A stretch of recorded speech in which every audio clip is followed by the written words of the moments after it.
might be suggested or needed for the analysis and the presentation of results, right? Mm-hmm. All right. Okay, I got the recording and everything set up. Let me.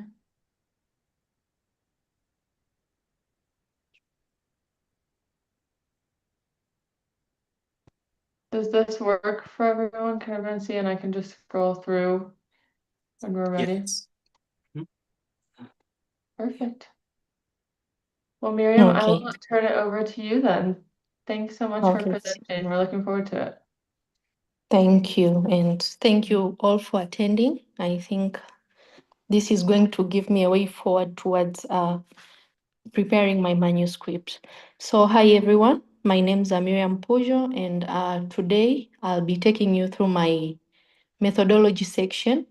And I really wish to get your input and see how I proceed moving from here.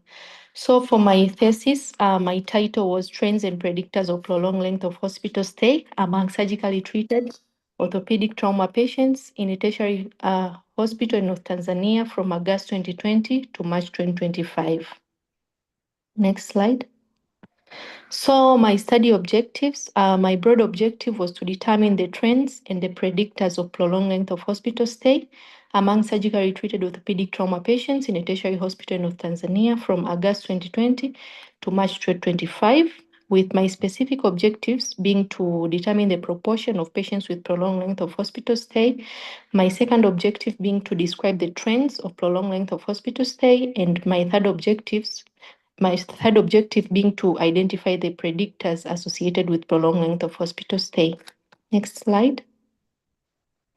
So initially, while I was thinking of this topic, the method that came into my mind was negative binomial. And why did I choose this methodology? First, because the outcome was length of hospital stay, and we know that from publications that we have seen, and length of hospital stay can be account data, like number of days a person or a patient spends in the hospital. And from our data, this length of hospital stay was rightly skewed, and there was also over dispersion from our data. And so this method was quite a right fit for depending on our data and the questions that we had in mind initially. So why this method? Because first, length of hospital stay, there was no need of let's say categorizing it, like let's say in modified Poisson or other logistic regression methods. So we just use it as a continuous outcome. And also, it accounts for overdispersion, which is the biggest thing that was seen in our data. And the effect measure of this negative binomial is rate ratios, which could easily be interpreted. Next slide. So when I did first the negative binomial, I got in the adjusted model, the predictors that caused a decreased rate of length of hospital stay and the ones that caused an increased rate of length of hospital stay. I think they were meaningful. Let's say people who had national health insurance had lower rates of length of hospital stay compared to those who had no insurance. So this is the table for the negative binomial regression, but I will talk in summary after all the three tables. So next slide. So after I had presented to the department, the question was, because my initial title was predictors of length of hospital stay, not prolonged length of hospital stay. Then the question was, is length of hospital stay a problem? Because every patient who goes to the hospital, we assume that they will have a certain length of hospital stay. So the real problem is prolonged length of hospital stay. If people overstay their stay, then that is the problem and not length of hospital stay. So they asked me to look at my objectives and maybe change my title to fit the prolonged length of hospital stay. And so I changed my title to predictors, trends and predictors of prolonged length of hospital stay.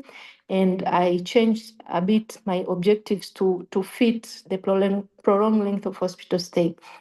But then I started looking at articles, maybe which have spoke at the cut line of prolonged length of hospital stay, provided I had a very heterogeneous group of patients. These are orthopedic trauma patients, people with fractures, different types of fractures. And so it's not a single type of fracture, and it's very hard to make a conclusion on which length of hospital stay can be said to be prolonged and which length of hospital stay is normal. So after passing through lots of literatures, I came through literature where they did almost the same thing as me, but it was among surgical patients, not orthopedic trauma patients. And what they did, they used the 75th percentile, which was the cutoff point. So those above the 75th percentile were termed as prolonged length of hospital stay, and those who were below the 75th percentile, it was just a normal stay. So I decided to use this methodology. And so after finding the 75th percentile, which was 26 days, so patients who stayed more than 26 days were said to be prolonged, and those who had less than 26 days, it was a normal length of stay. So after there, I fit my modified Poisson because, of course, my prevalence was more than 10%, depending on how I divided these patients. So this approach is what I did in my defense, and it was easy because it has easy clinical interpretation. Even anyone who is doctors and nurses, they can easily understand prolonged length of hospital stay.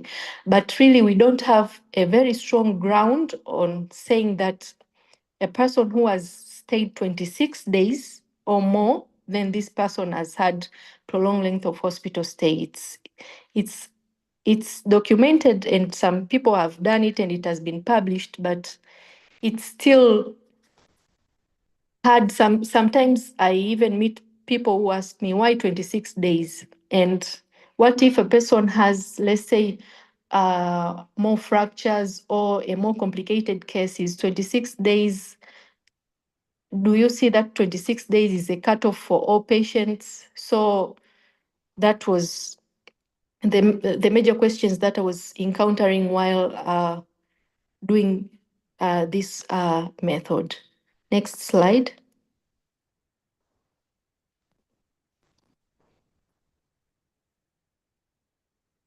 Next slide.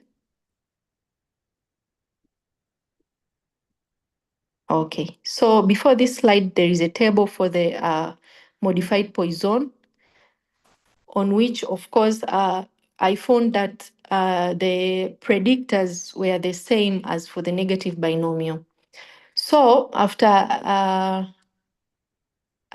had defended, then Edwin and Timothy presented their work on length of hospital stay using competing risks. And actually, I was intrigued to use this method. I felt like it's speaking to first, let's say the negative binomial and the modified Poisson, they don't account for deaths that occur before a person is discharged. So the negative binomial and modified Poisson, they take into account the days by subtracting the date of death or discharge from the date of discharge. from the date of admission. That's where we get number of days the patient has stayed in the hospital. But for the competing risk, this method is accounting for the death that occurred. It means if someone dies before discharge, if the patient dies, then they can't be discharged. They can't be discharged alive. So the death is competing discharge. So why this method was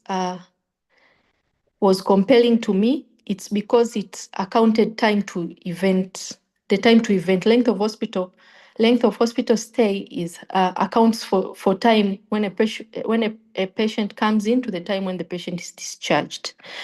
So for this method, my event of interest was discharge, and my competing event was in hospital death. But the effect measure of this method is an adjusted subdistribution hazard ratio. So I have already said why to consider it, but my data had only 2.3% patients who had death as an outcome. So that made me think twice about this method, because a lot of literatures where they have used this method, they have they had the competing events being between 10 to 20%, but mine, it's only the competing event is only 2.3%, and so I am not sure how this method can be robust compared to, let's say, negative binomial.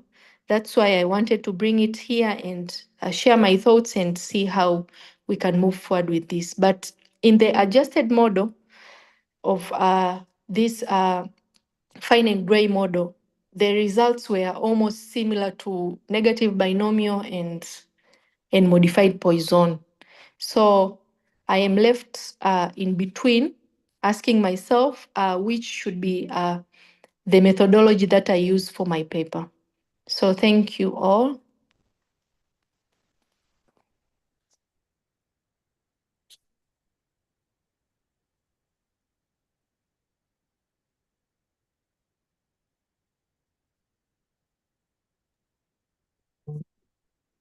So are we, or you can hear us, yeah. So yeah, it sounds like the main question is keeping the negative binomial as a primary analysis, or focus on the fine and gray. And then also for the definition of length of stay as a secondary or sensitivity outcome if you treat it sort of binary that way. Before we start, Maddie, can you go to slide number 6? I think it's number 6. I think we skipped that one. Miriam, is this the one for the Poisson model? Yes. So you said, you told us that after the discussion, they recommended looking at the extended length of stay, and then you use this 26 days. So is this a binary outcome then? Like having 26 or not having the 26? Yes, like having prolonged length of hospital stay or having a normal length of hospital stay. So the bottom 75th percent and the top 25%, right? Yeah. But then that becomes a 0 and 1, right? Usually the Poisson model is going to look at the count outcomes still. So that's my concern, maybe the confusion here. For the binary, you would typically use something like a logistic model, and then that would give you odds ratios and not risk ratios. So maybe Also, go ahead. So I didn't use a logistic because for you to use logistic, you have to have either the prevalence has to be less than 10%. For my case, after categorization, the prevalence was almost 25%, which is of course the 75th, after using the 75th percentile. So the right method was an alternative to logistic, which is modified Poisson. Okay. Okay. That's why I used the modified Poisson. But still, how I got my cutoff still had a lot of questions, even during my defense. Well, I But think now that you've done some more reading and I think you have a passable explanation of the 75th percentile. It could Mhm. still be questioned. And I would be curious about just treating it as continuous personally, rather than binary. But the other thing it makes me think too is the feasibility of looking at something like an expected or predicted length of stay versus an actual length of stay. In other words, that would make the outcome something like unexpectedly long length of stay, like length of stay longer than expected considering the clinical condition. You know what I'm saying? So because, as you said, someone who comes in with a minor abrasion should not be staying as long as somebody who's coming in with a hip that needs to be replaced or something like that. So so that's where I think more nuance would be needed. But I think you chose some of the things you've seen in the literature for the 75th percentile cutoff. So that doesn't concern me. It'd be great to hear other perspectives from some folks that we have in the room. But I wasn't clear on the death thing. I think that could be more clear. So for example, in this table that you have here, what happened to deaths? Are they classified did you say they're classified at the time from admission to death? And the number of days classifies them as not prolonged length of stay or yes, prolonged length of stay? Or are they not included? So for the negative binomial and for the modified Poisson, length of hospital stay is taken from the day someone is admitted to when someone is dead or they are discharged. To me, And I really don't think it makes logical sense. And again, I'm open to other perspectives. I'm not an expert in this area, but to me, it doesn't make logical sense for that to happen, because to die after 2 days in the hospital is not a better outcome than dying 30 days in the hospital, in my humble opinion. In fact, I would say for some reasons it's better. So I wonder if deaths should be excluded altogether. But I'm going to stop there, and I would love to hear other people argue with me, including you, Miriam.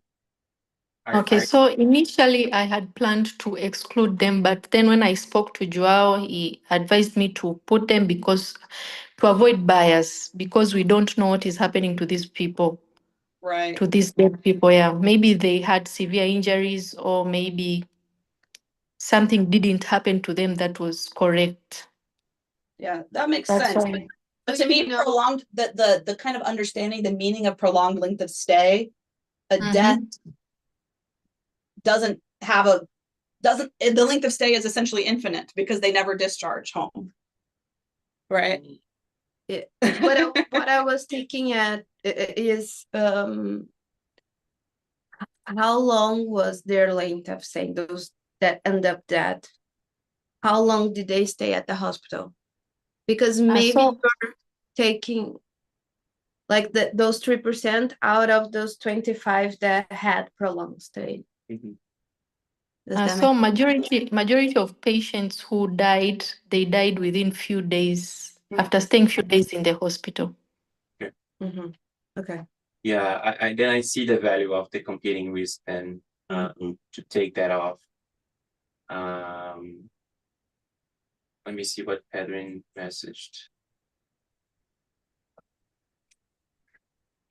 Here. Gen monologuing function. Oh, okay, so you're talking about the Poisson model. Thank you, Edwin. Yeah, I see the value. I see the value of the competing risk there. And so the only thing that is making me question the competing risks is the amount of people who died during this period. For our case, we had 2.3 patients who died, and majority of the literatures, they are using 10 to 20%. If you have a competing risk of 10 to 20%, then they assume that that is logical, instead of when you have a very few number of patients who had the competing event. So that was just the one downside of using the competing risks. Yeah, I'm also thinking, even if we are not using the competing risk, or we can justify it, especially for reviewers, maybe just looking at the length of stay for survivors, censoring the deaths can make more Yeah. sense rather Sort of than, a sensitivity analysis, right?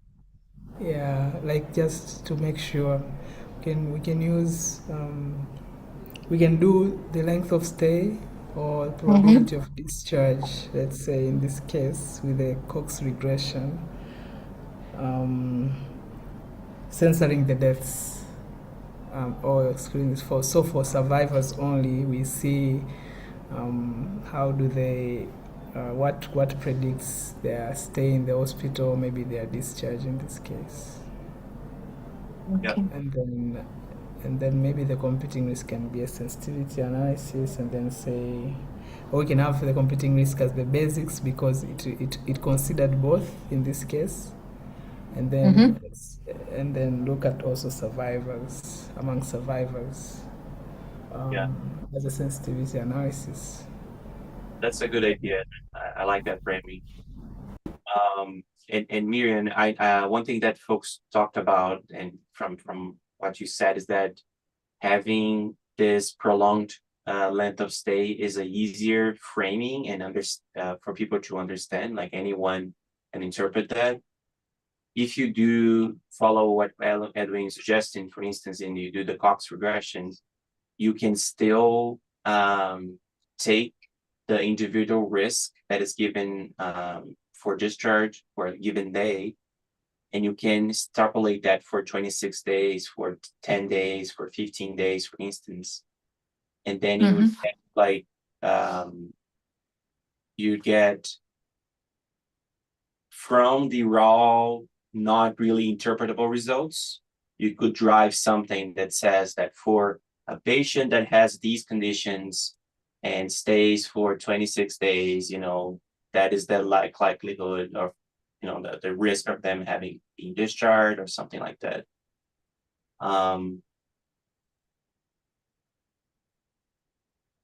Let me think.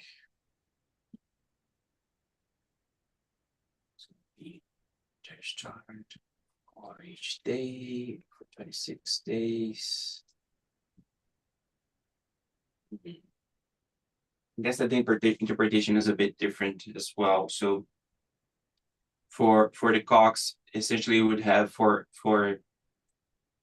each additional day that the patient stays in the hospital, their risk of being discharged is going to either increase or decrease if you do this in the survival analysis framing. Right? Am I saying this right? Say it again. So typically for the survival analysis, you use death as the outcome, but then here it's the opposite. The outcome is being discharged. So essentially, for every day that the patient stays in the hospital, they're gonna have a additional risk of being discharged. Right. In this case, we want the risk to be high. For overall, you want to be discharged early because you're censoring deaths. And in theory, for those patients that are going to stay for longer, you would see an accumulation of the protection. It's like accumulation of the negative risk of being discharged. Does that make sense? Yeah, it makes sense.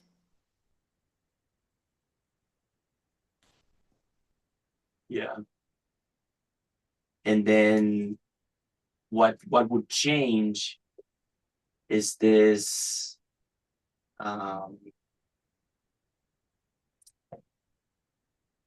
notion of the risk of being discharged versus the risk of staying for longer. But still, it would give you this the interpretation of what are the features that the predictors more associated with this prolonged stay overall. You know. Mm-hmm.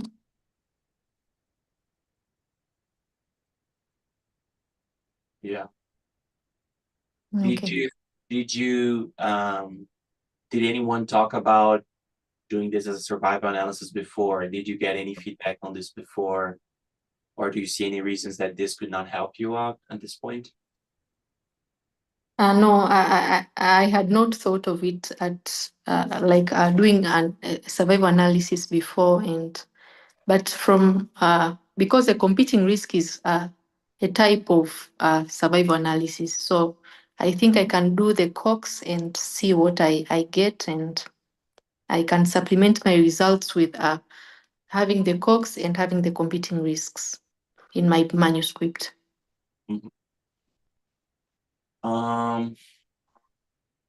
There should be a way as well for you to do like a subgroup analysis as well.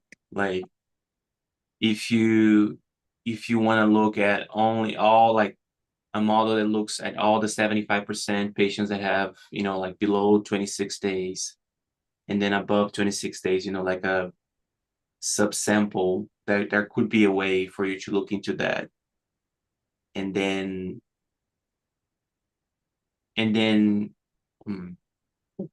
But maybe for like reinforcing her point of 75%, she could just simple t-test just for us to see if that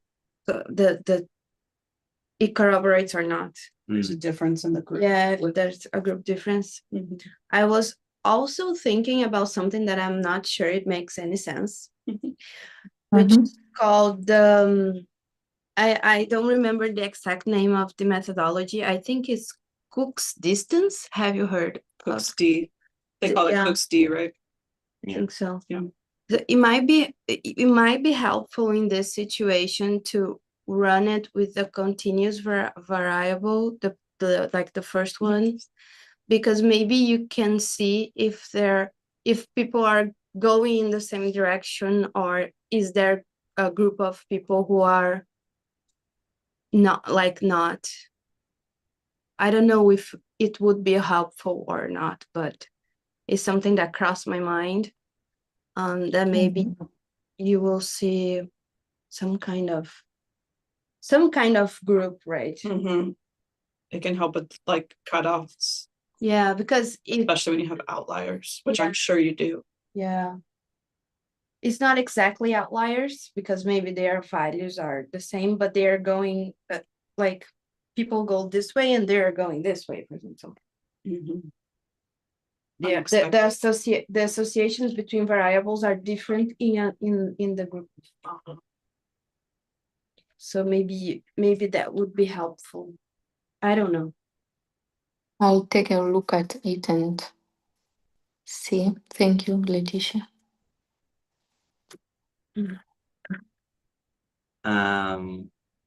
What I was gonna say, and then for the competing risk, Miriam, you talked about the how the literature usually has the results have a higher proportion of the competing risk. Do you see that as a recommendation, or do you see that people have used this way? No, is it as a practice versus recommendation? Yeah. So most books say that there is no an actual cutoff point, but most literatures they use it as a recommendation that we use this because we had this % of competing events. Yeah, that I was wondering the same thing. Like saying we used it because there's this prevalence of competing events is one thing, but saying it's not recommended for a low prevalence, I would interpret that differently. It's not clear if it's more biased, like with a smaller set of competing events, to me, not knowing anything about this. So that would be a question I would dig into, because if that's one of your reasons not to do it, it sounds like maybe we need to look a little further and see if the assumptions check out, or if it's okay to do it even with a small prevalence of deaths. Okay. It's not an assumption as an assumption, but that's what, like, I think it's a recommended practice, but the lowest competing event I have seen from published papers is 4.1%. I see. And yours is 3.4? 2.3. 4.3. Okay. So maybe that's worth looking a little more into reading to clarify Okay. the actual recommendation. Okay, I'll do that. Yeah. Any other thoughts, folks? Questions for Miriam? Let's see, Timothy said, I also think that for survival analysis, considering mortality as an outcome is going to face the challenge of few events, of course, but considering discharge as an outcome is going to solve it. For fine and gray is going to work well considering death as an outcome and discharge as a competing event. The thing is, it's not the main hypothesis of your study. Does that make sense? Or Timothy, you want to add anything else?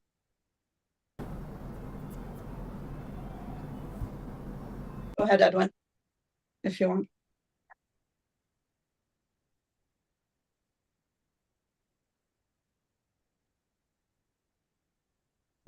Yeah, I was just gonna say, yes, I agree with Timothy.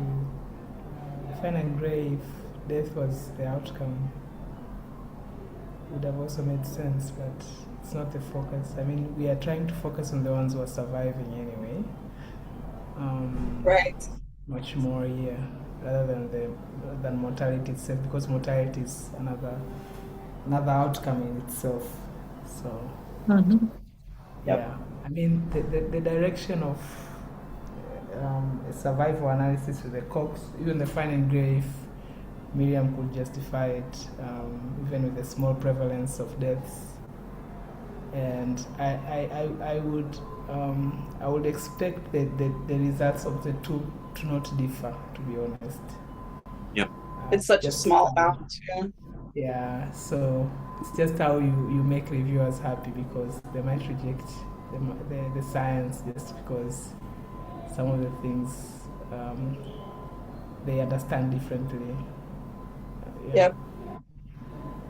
And Baraka adds in the chat, for me, survival analysis with Cox regression is preferred and more informative approach. Yeah.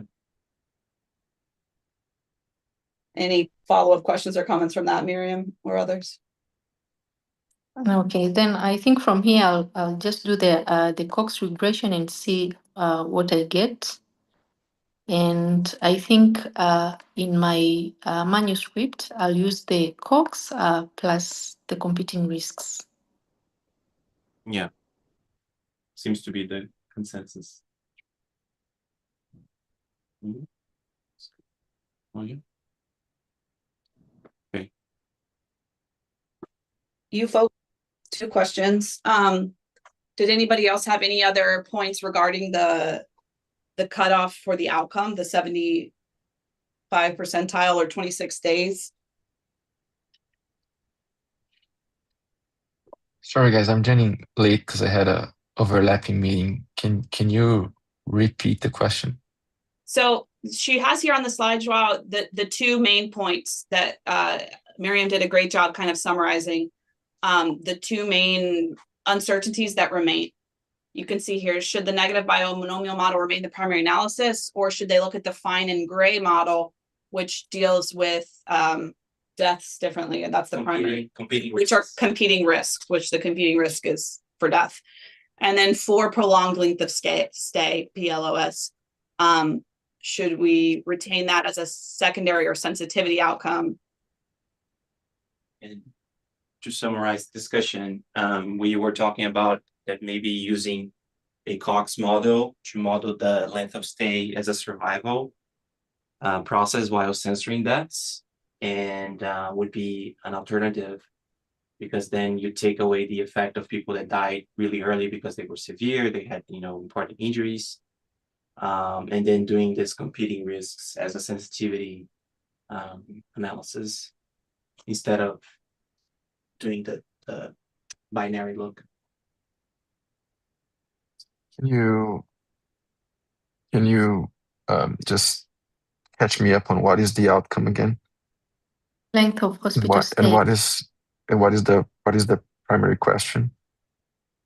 The primary question, we are looking at the predictors of length of hospital stay.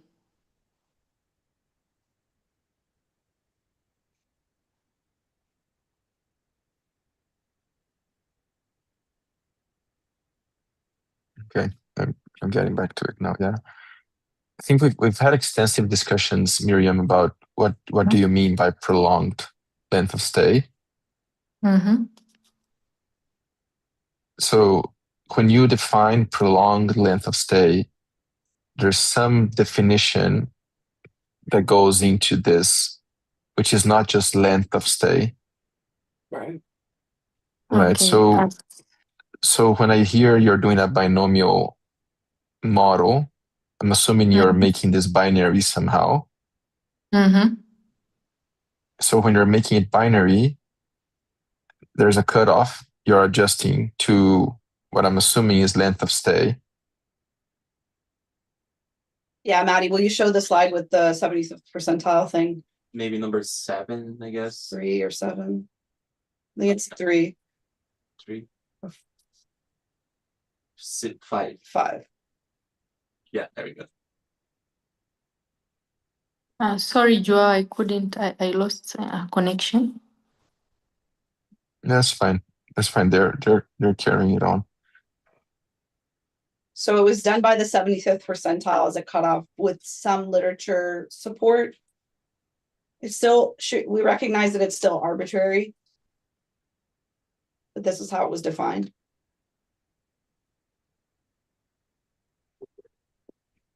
But then Miriam, And I think, Miriam, every time we've talked about this, we always stumbled on this and saying, is there a clinical justification for this number besides the numerical justification, which I think is much more relevant than the numerical justification.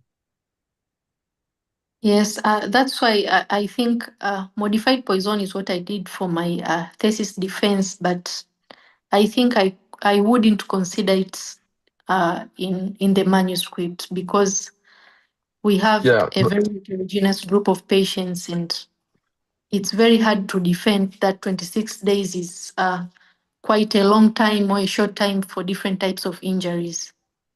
Right. So, and that's what I'm not even talking about what is the analytical approach, because I think we should define the analytical approach based on the question and the data structure. So here, what I'm hearing is you have two questions. One is, should I use a data structure that is binary, and I'm defining binary by some cutoff of time? Or should I model length of stay? And then you need to move away from prolonged length of stay, because then that's not what you're analyzing anymore. Yeah. It's continuous. Exactly. And then that's when the competing risk piece is interesting, or the Cox modeling is interesting, because then you're trying to model that length of stay. But then the problem you have with length of stay is that the highest the length of stay can mean either a good thing or a bad thing, Mm-hmm. depending on the case and the population. Have you, when you look at your data descriptively, do people die early on or later on? They die early. We mostly die within the first 10 days. Okay. And I'm assuming you don't have any other type of outcome for disability for patients that stay longer. No.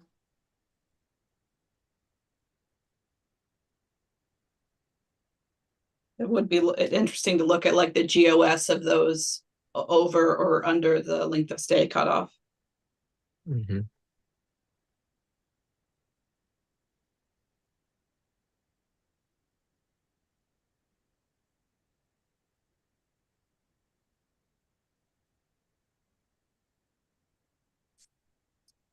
Yeah. This is one of the reasons why we never try to model length of stay. It's just Well, too yeah, messy. it's so messy because there's so many things that are both predictors of length of stay that look like they're predicted by length of stay, right? Yeah. Yeah. So, for example, the ability to pay Mhm. extends your length of stay. Yeah. But it's Yeah. also by your length of stay. Yeah. it goes And with- so and then so I'm just trying to, I'm just thinking out loud, but if anybody wants to make any comment, I can keep rambling for the next 15 minutes and then propose something in the end. But I just want to see if anybody has any thoughts, Yeah, and then please I'll share, folks. ramble. We've mostly exhausted our thoughts on those two main questions. Again, I do encourage anybody else to chime in if you have something in the chat or unmute. Otherwise, I think you can continue, Joel. And Miriam, Okay. So please share if you have any other thoughts that we're missing here. Okay. so I'm just trying to go back, and the justification for this question is that if you are able to identify patterns of patients that have a longer length of stay, this could give you some measure about patients that what can you do if you identify that X, Y, and Z are strong predictors of prolonged length of stay? So first, let's say things like insurance, they came up as predictors. So maybe we can advocate for people have to have more insurance, and let's say for let's say injury location. Let's say you already know that patient, let's say who have thorax injuries stay longer. You can advise the patients, and I think this is building on rehabilitation and how this we can advise these patients and how the continuum of care could take them so that they could go early. Let's say early, we can discharge them earlier, but then they continue to get care Mhm. from their homes, because when a person is admitted, there are a lot of things that are involved. It's not just for the patient, but for the people who surround the patients. There is time they have to come bring food. That's all the time that people could have been productive, but they're not productive because this one patient is at the hospital. Mm.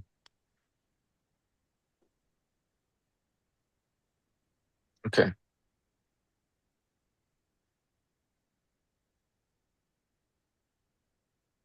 All right. In this table that you're showing, what was the modeling you've done here? This was let's see.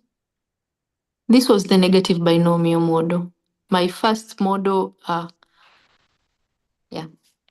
So you're modeling. Where I So you're took modeling length of time. hospital. You Yes, took length of as stay count. They as they counts. that as a count data. Mhm. Okay. So this was my first analysis. I first Yeah. analyzed using negative binomial, but then because my question was predictors of length of stay, then the department didn't want length of stay. They wanted the prolonged length of hospital stay because that is the one that seemed as a problem. They told me that length of stay, anyone can stay, that's okay.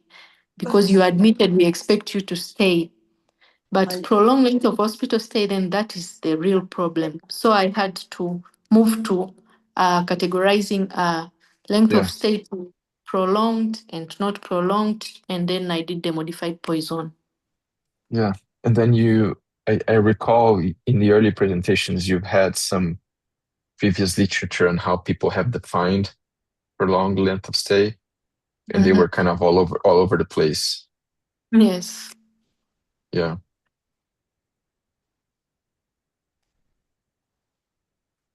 Okay. So yeah, I think what I would suggest you do, and then you guys tell me if that is aligned with what the previous discussion was, is to report both. So I would define your prolonged length of stay using that approach where you broke down into tertiles and you chose the highest level and just see what's happening with these really outlier cases. But then you're also showing what is driving length of stay as a whole, censoring the deaths or using the competitive risk approach that we've been studying. And then just looking at what those differences are. Because then you're telling the story on these two approaches. The main thing is your study is by definition an exploratory study, so you should define it as such and be less confirmatory or less strict about these are the things that are driving this, but these are the associations that I've identified, and then bring a discussion, understanding that those are not causation, but they are things you're seeing, they're patterns you're identifying on these two scenarios. Because in the end, because it's very exploratory and you're not driven to a hypothesis testing, you could keep changing your exploration forever and until you find something that meets your hypothesis. And I think that's what we're trying to avoid. And this question around should I model length of stay versus model prolonged length of stay, I see the value of you trying to do both and just showing this is what is associated with patients' length of stay using a time to event approach. And so patients that stay longer or have a higher hazard of staying longer at the hospital have these characteristics associated with them. And those that are really outliers that stay for a long time in the hospital, these are the key factors associated with those that we initially identified. And then you push that discussion to what does that mean in terms of next steps, intervention, further studies, and then don't spend too much time thinking about this decision anymore. Okay, João. So, like in my objectives, let's say, how will my title look? Because at the same time, I'm looking at length of stay, and I'm looking at prolonged length of hospital stay.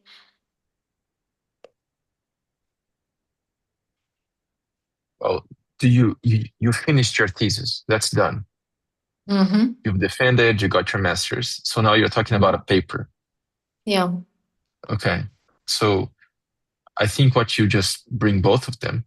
What is my objective? My objective is to analyze the length of stay of patients treated with orthopedic trauma, understanding what are the predictors of length of stay and what are the predictors of prolonged length of stay. I think there's a pretty straightforward added there, because your narrative in your thesis has always been around what is making these patients stay longer into care. So you've maintained the same approach, but when you're analyzing it, you're doing this two approach to your analysis because you're analyzing it on different perspectives. Okay. And then you just got to make very clear in your paper that there is not a clear understanding of what prolonged length of stay means in different settings, especially in Tanzania. So we are going to analyze this looking at overall length of stay. And we're also going to look at the distribution-based assumption of a prolonged length of stay, understanding what are the high end or the very I don't know, complex cases. Okay. Okay. Yeah.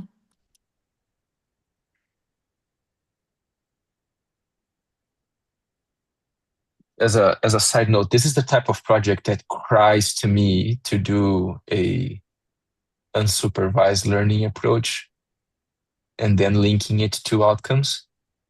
Because in the end, it feels like that's what you're really trying to do. You're trying to find what are these patients' phenotypes and then seeing which phenotype is associated with different stays. length of stays, and then seeing if there's anything that can drive intervention here. So are they staying longer because there's delays in care offered is not appropriate, they don't have what they need to get out of the hospital? So those things, you're kind of trying to find what those stories are. And those, for me, this is a perfect example of a place where I don't know if that would answer the question, because you probably need more data, but I would be curious to see how a phenotyping approach here would give you those classes, like how Virginia did. I'm a big fan of that methodology, even though I think it's hard to apply. I think I can give it a try and see. No. I'm not telling you to. No, I think you need to finish your paper. Okay. And part of my suggestion here is for you to change your paper the least now, so you move it forward. But this is a reflection to the rest of the group.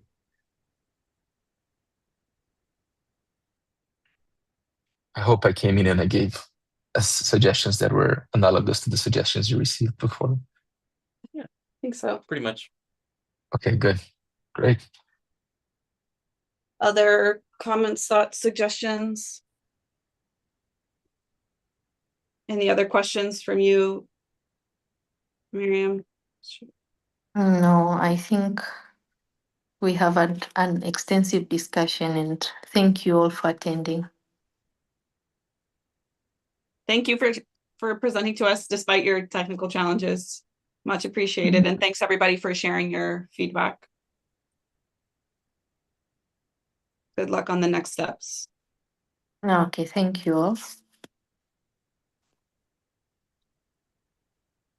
All right, take care, everyone.